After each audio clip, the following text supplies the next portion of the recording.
सभी व्यूअर्स को मेरा नमस्कार। आज का हमारा टॉपिक है महालनोबिस मॉडल। महालनोबिस मॉडल हमने पिछले वीडियोस में भी पढ़ा था, जिसमें हमने बात की कि सिंगल सेक्टर मॉडल और डबल सेक्टर मॉडल में किस तरह से महालनोबिस मॉडल ने 4 सेक्टर मॉडल बनाने में योगदान दिया।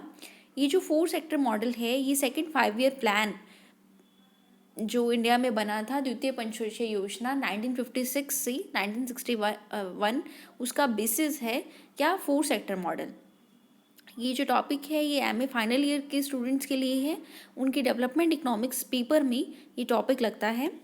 आइए जानते हैं 4 सेक्टर मॉडल के बारे में। 4 sector model developed in 1955।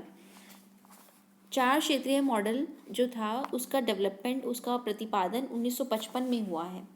The 4 sector model actually form the basis of the second plan. 4 क्षेत्रीय मॉडल जो है ये दूसरी योजना का आधार था। In this model industries producing consumer good were divided into 3 different sector. इस मॉडल में जो उद्योग हैं उन्होंने उपभोक्ता वस्तुओं का उत्पादन किया, उसे हमने 3 भागों में बांटा है। मैंने आपको जब डबल सेक्टर मॉडल पढ़ाया था, 2 सेक्टर मॉडल बताया था, तो 2 सेक्टर्स लिए थे हमने। एक था कंज्यूमर सेक्टर और एक था capital sector. Consumer good sector और कैपिटल गुड सेक्टर। अब 4 सेक्टर मॉडल जब हम पढ़ेंगे तब कंज्यूमर गुड सेक्टर को हमने 3 भागों में बांट लिया है। उपभोक्ता वस्तुएं बनाने वाले क्षेत्र को 3 भागों में बांटा है। पहला है फैक्ट्री स्तर पर उपभोक्ता वस्तुओं बनाने वाला क्षेत्र, factory production of consumer goods.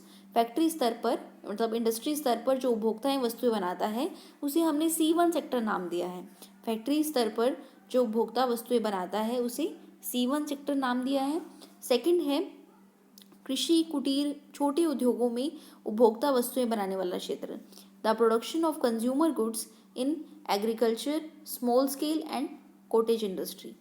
जो एग्रीकल्चर से रिलेटेड हैं या छोटे उद्योग हैं, कुटीर उद्योग हैं, उनमें उपभोक्ता वस्तुएं बनाने वाला क्षेत्र, इसे C2 सेक्टर के नाम से जाना जाता है। थर्ड है शिक्षा तथा स्वास्थ्य जैसी सेवाएं प्रदान करने वाला क्षेत्र, the services such as health and education, C3 sector. इसे C3 सेक्टर नाम दिया गया है। के क्षेत्र का पूंजीगत वस्तु क्षेत्र के रूप में पृथक अस्तित्व कायम रखा गया है। जो कैपिटल सेक्टर है उसका पृथक अस्तित्व कायम रखा गया है। द के sector retained it separate in the capital good sector. तो इस जो मैंने आपको यहाँ पेज पढ़ाया है, इसमें क्या क्या इंपॉर्टेंट चीज़ें हैं। सबसे पहले तो ये मॉडल डेवलप्ड कब हुआ? 1955 में। 4 सेक्टर मॉडल डेवलप्ड कब हुआ? 1955 में। फिर इसमें इम्पॉर्टेंट है कि किसका बेसिस है ये सेकेंड 5 ईयर प्लान जो है वो इस मॉडल पर बेस्ड है। फिर हमने बात की कि जो 2 सेक्टर मॉडल था उसे 2 भागों में बांटा था, उपभोक्ता वस्तु क्षेत्र और पूंजीगत वस्तु क्षेत्र। जो 4 सेक्टर मॉडल है उसमें पूंजीगत वस्तु क्षेत्र तो वैसा ही अपना अस्तित्व कायम रहेगा, लेकिन जो उपभोक्ता वस्तु क्षेत्र है उसको हमने 3 भागों में बांट दिया, C1 सेक्टर, C2 सेक्टर और C3 सेक्टर। C1 सेक्टर में हम उन वस्तुओं को लेंगे जिसका फैक्ट्री स्तर पर उत्पादन होता है। C2 सेक्टर में हम उपभोक्ता वस्तुएं उन उपभोक्ता वस्तुओं को लेंगे जो कृषिगत, लघु उद्योग, कुटीर उद्योग में काम आती हैं। तीसरे में हम हेल्थ और एजुकेशन जैसी सेवाओं को लेंगे, इसे C3 सेक्टर नाम देंगे। और के सेक्टर जो है वो उसी तरह से बना रहेगा। An account of the importance of employment generation. भारतीय नियोजन में रोजगार प्रदान करने के महत्व को ध्यान में रखते हुए an account of the importance of employment generation in Indian planning. Indian planning में एम्प्लॉयमेंट जनरेशन की इम्पोर्टेंस को ध्यान में रखते हुए अनदर सेट ऑफ पैरामीटर्स, एक अन्य पैरामीटर्स थीटा आर इंट्रोड्यूस्ड। एक अन्य पैरामीटर थीटा को इंट्रोड्यूस किया गया है, थीटा को इस मॉडल में लाया गया है। Which stand for the net investment required per employed person, जो कि प्रति कार्यरत व्यक्ति के लिए नेट इन्वेस्टमेंट रिक्वायर्ड पर एम्प्लॉयमेंट पर्सन, प्रति कार्यरत व्यक्ति के लिए आवश्यक शुद्ध निवेश अर्थात पूंजी श्रम अनुपात को दर्शाता है। एक पर्सन के लिए कितना इन्वेस्टमेंट चाहिए, या फिर हम कहेंगे पूंजी श्रम अनुपात, दोनों बातें एक हैं। थीटा क्या दर्शाता है?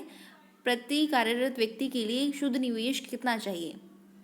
An account of the importance of employment generation in Indian planning, भारतीय नियोजन में रोजगार सृजन की महत्व को ध्यान में रखते हुए another set of parameters theta R introduce, एक अन्य चर थीटा को इंट्रोड्यूस किया गया है, which stand for the net investment required per employed person, एक प्रति कार्यरत व्यक्ति के लिए कितना शुद्ध निवेश आवश्यक है।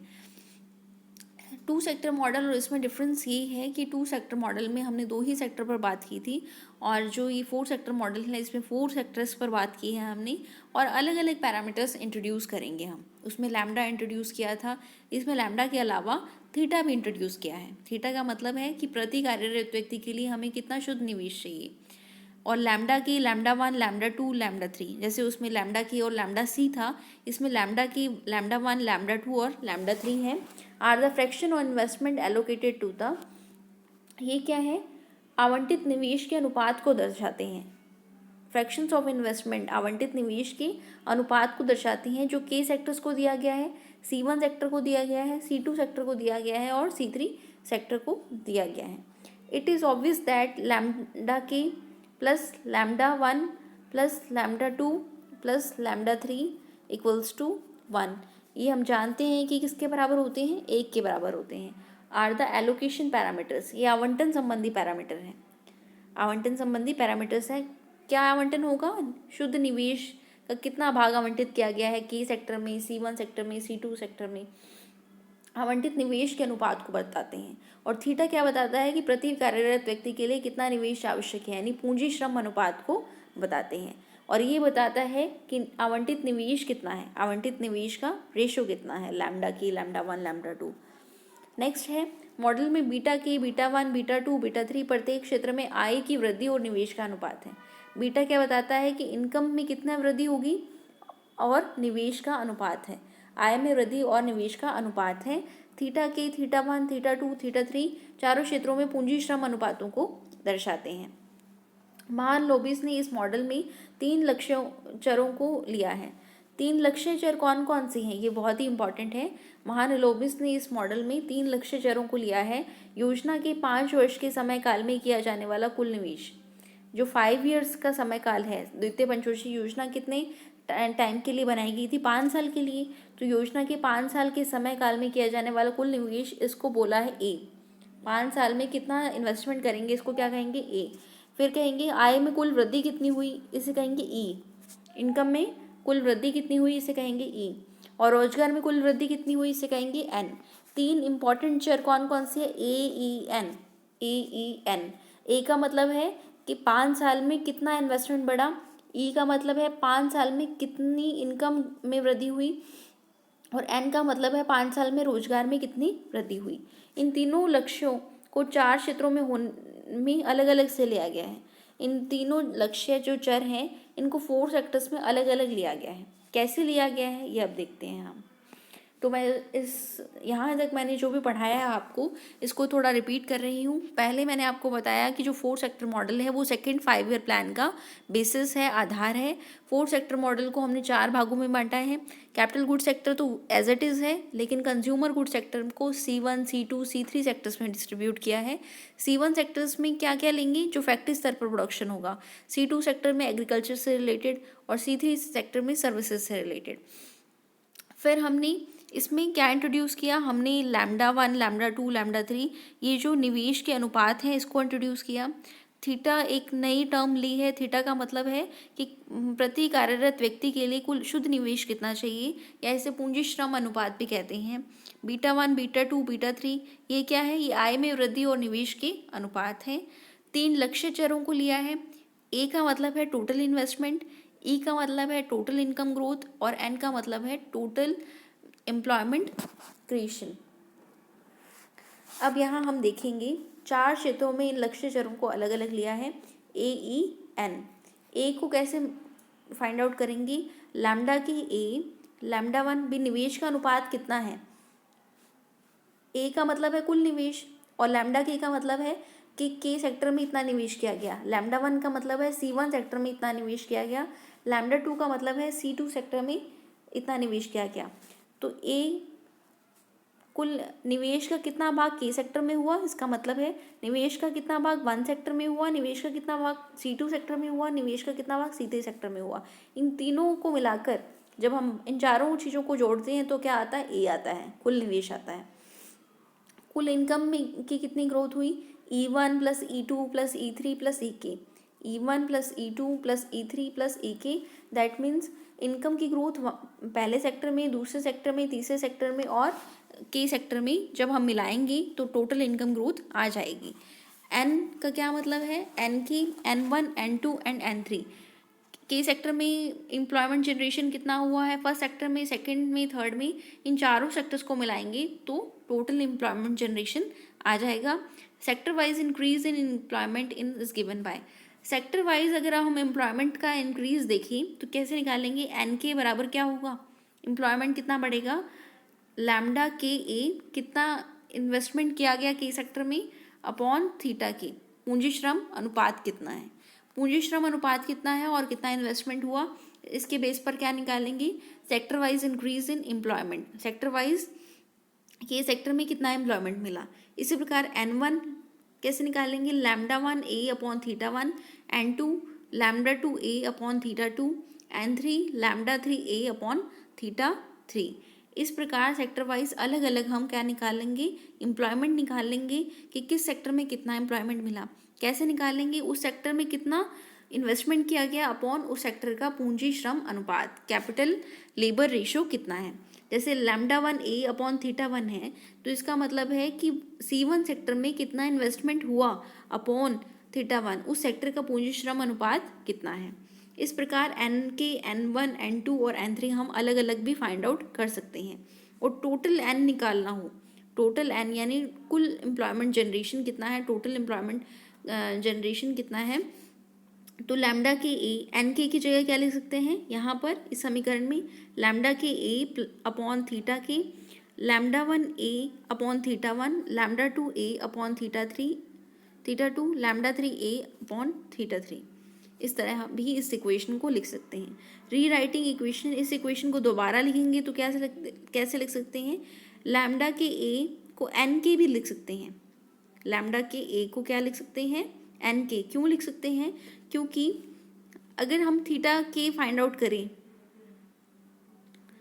थीटा के फाइंड आउट करें तो क्या लिखेंगे, यहाँ पर ओनली थीटा के किसके बराबर होगा, थीटा के बराबर लैम्डा के ए अपॉन एन के, लैम्डा के ए अपॉन एन के।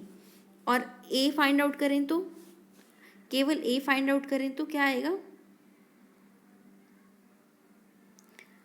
केवल ए फाइंड आउट करें तो आएगा एन के थीटा के, क्या आएगा, एन के थीटा के, एन के और थीटा की, प्लस यहाँ पर क्या आ जाएगा, N1 थीटा 1, यहाँ पर N2 थीटा 2, यहाँ पर N3 थीटा 3।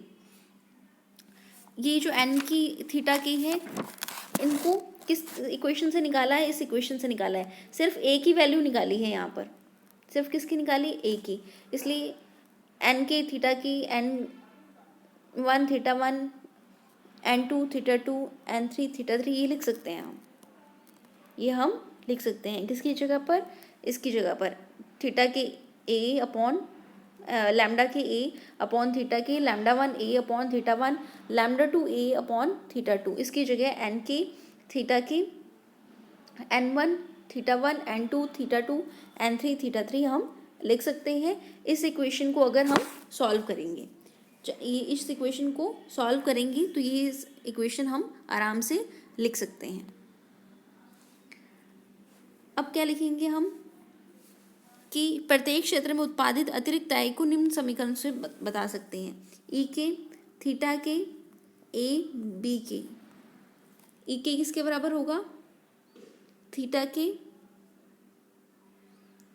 ई के किसके बराबर होगा, थीटा के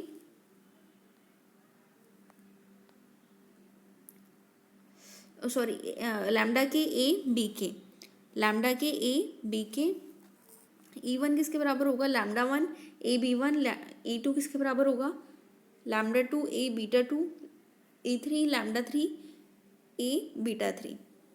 इन चारों चीज़ों को ऐड करेंगे और लैम्डा के की जगह क्या हम लिख सकते हैं, एन के थीटा के। लैम्डा के ए की जगह क्या लिख सकते हैं, यहाँ पर भी लिखा था एन के थीटा के,